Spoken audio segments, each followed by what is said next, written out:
The coronavirus has had disastrous impacts on all major industries in India, especially the tourism industry. Government restrictions on travel and the widespread fear among the public has almost put tourism activity to a standstill.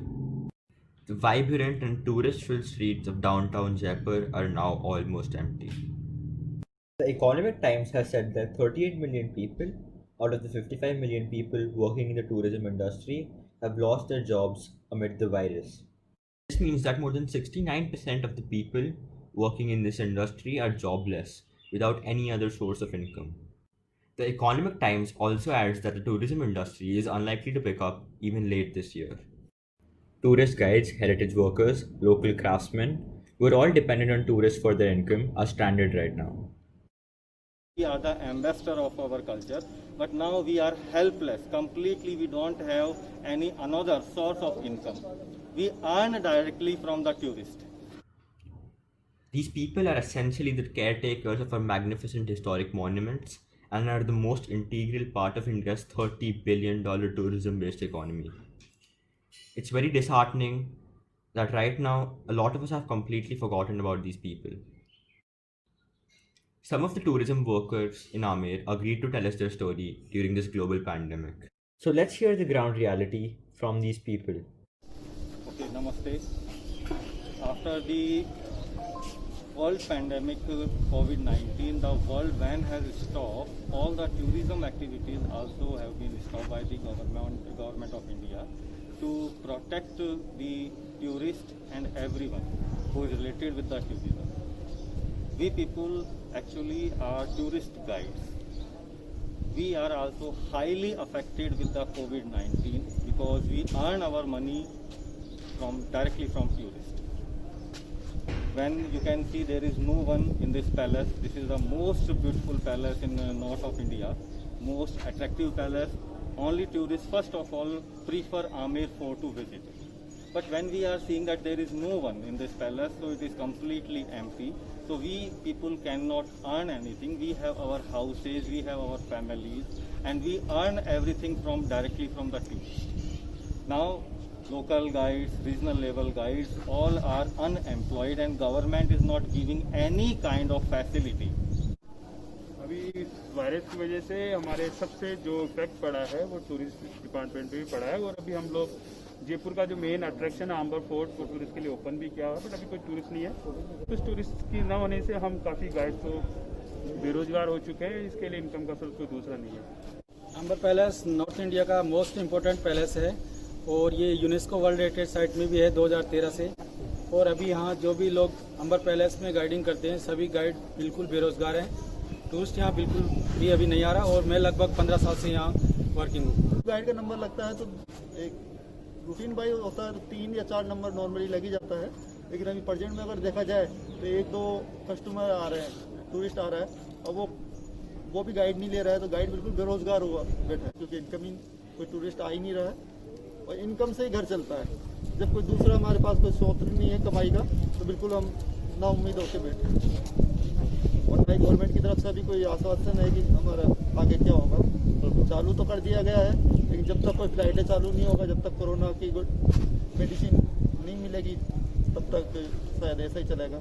Social organizations, if they are trying to give a kind of help to the guide needs economical support because guide needs to pay money to the schools, to the different kinds of utilities. A kind of economical security guide is always searching from the social support, from the government support. So this we need. Right now we are completely helpless. We don't have any source of earning except the tourists. But tourists is not available anywhere here. For last 4 months we are starving. We have no money in our pockets. Completely empty. The loss, whatever we have earned, we have completely destroyed. I mean the savings.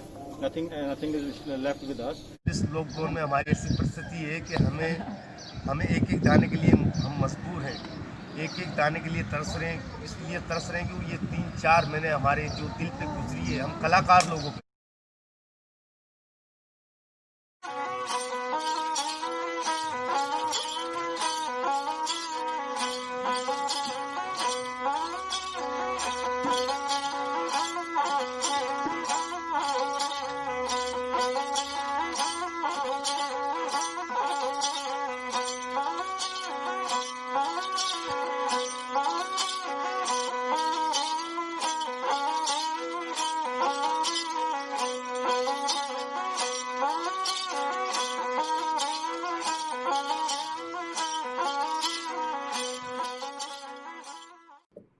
The Amer fort was built over a period of 150 years by three Rajput kings of the Kachwaha dynasty, Raja Man Singh I, Mirza Raja Jai Singh, and Raja Savai Jai Singh II.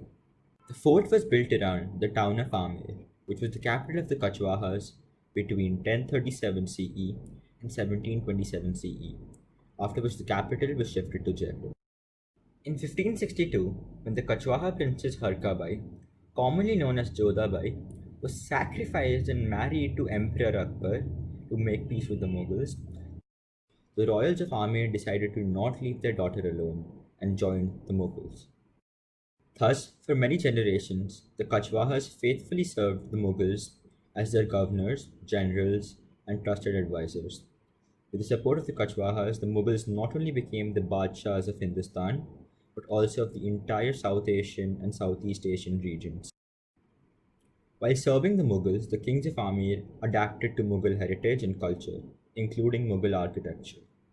Mughal architecture, which itself was based on Iranian architecture, revolved around the belief of beautifying structures and buildings. On the other hand, Hindu architecture at that time was very simple, and only the temples and the idols of God were decorated nicely. The Kachwahas decided to bring Mughal architecture to Amer, and that is the reason why the Amer fort is the most beautiful Hindu palace in all of India. The palace truly is a serene blend of Mughal and Hindu architecture. The Jaleb Chowk is a huge courtyard that was built as a place to conduct army marches. Such chowks were usually only built in Mughal houses, but due to the influence of Mughal architecture, one such was built in Amer also. On the right side of the Jaleb Chowk is located the Singh Dwar or Lion's Gate. Built upon a huge staircase, this marvelous tall gate is a clear resemblance of Persian or Iranian architecture. The Singh Dwar connects the main part of the palace to the Jaleb Chowk.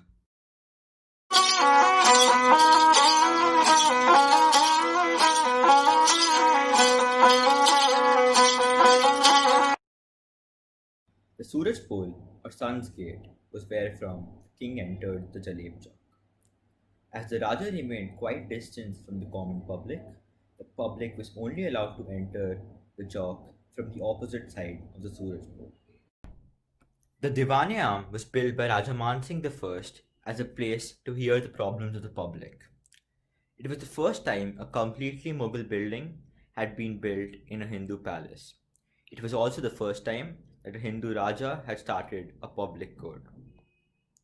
The royals of Amer realized that they were not only the relatives of the Mughals, but they were also their trusted nobles, and therefore they decided to record the solutions that were presented to all the problems that were brought before them. They felt that if they could get the Mughals to stamp their orders, everyone would have to adhere to them, as the Mughals were the most powerful force in Hindustan at that time. The kacheris were thus built to facilitate the recording of the orders issued by the Raja and his ministers. The clerks of the various ministers sat in lines in the kacheri to pen down the orders being read down in the Diwan-e-Aam.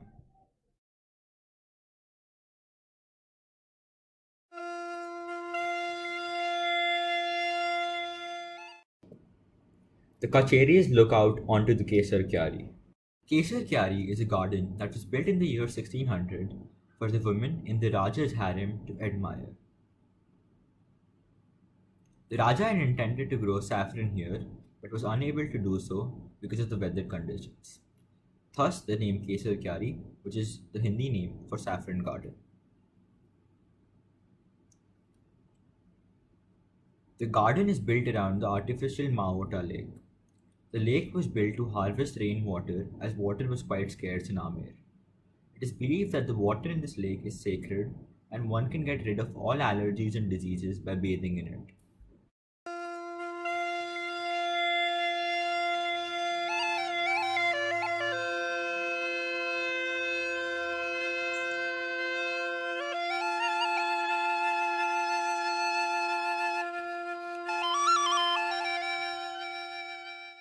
The Ganesh pole or gate connects the Diwan-e-Aam to the interior parts of the palace.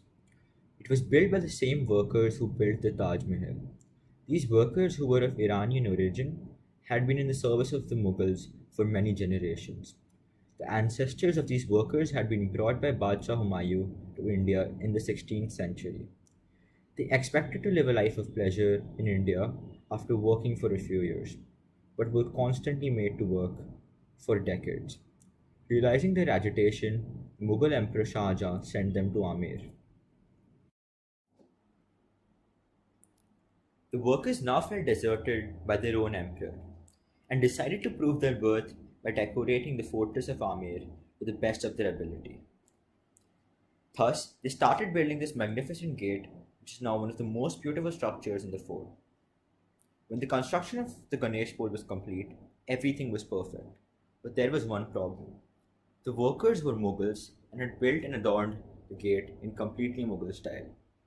The workers feared that the Hindu Raja might dislike this and therefore set out to add a distinctive Hindu element to the gate. Finally, on the suggestion of the locals, they decided to paint an image of Lord Ganpati, the obstacle remover, on the gate, which is a common Hindu tradition. Having zero idea of how a Ganpati image looked like, they tried to do their best with the description they obtained from the locals. This is why the Ganpati image painted on the entryway is blue in color instead of the usual peach or orange, and the face of the Ganpati is facing sideways rather than frontwards. Luckily, the Raja loved the creation of the workers and decided to keep the Ganesh pole as it is.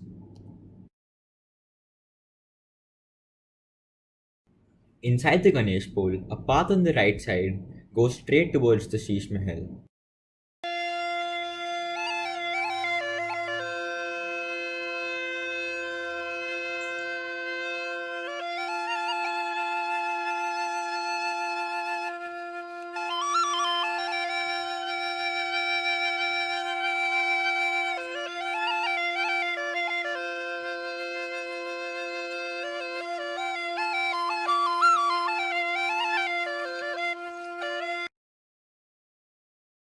The construction of the Sheesh Mahal was started in the 16th century and was completed in 1727. It was built using thousands of pieces of valuable European glass. It is believed that the Sheesh Mahal was built so that the queens could gaze at the stars in the night sky without sleeping in the open air. The reflections of two candles on the mirrors and the walls of the structure seem like bright stars.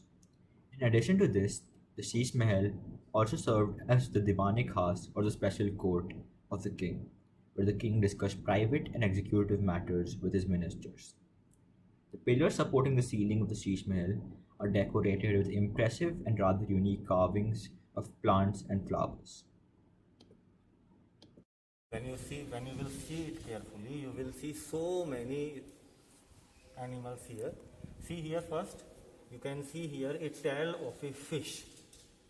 Okay, you can see a trunk of elephant, head of cobra snake. You can see a crab here, a butterfly, ears of elephant, head of a bee, a snail. It is a kind of beautiful design. So many creatures you will found here. And this was a work of the imagination of the artist. See? The 12 courtyards are among the first and oldest parts of the palace. The series of 12 courtyards, separated by high walls, was created by Raja Man Singh for his 12 different wives.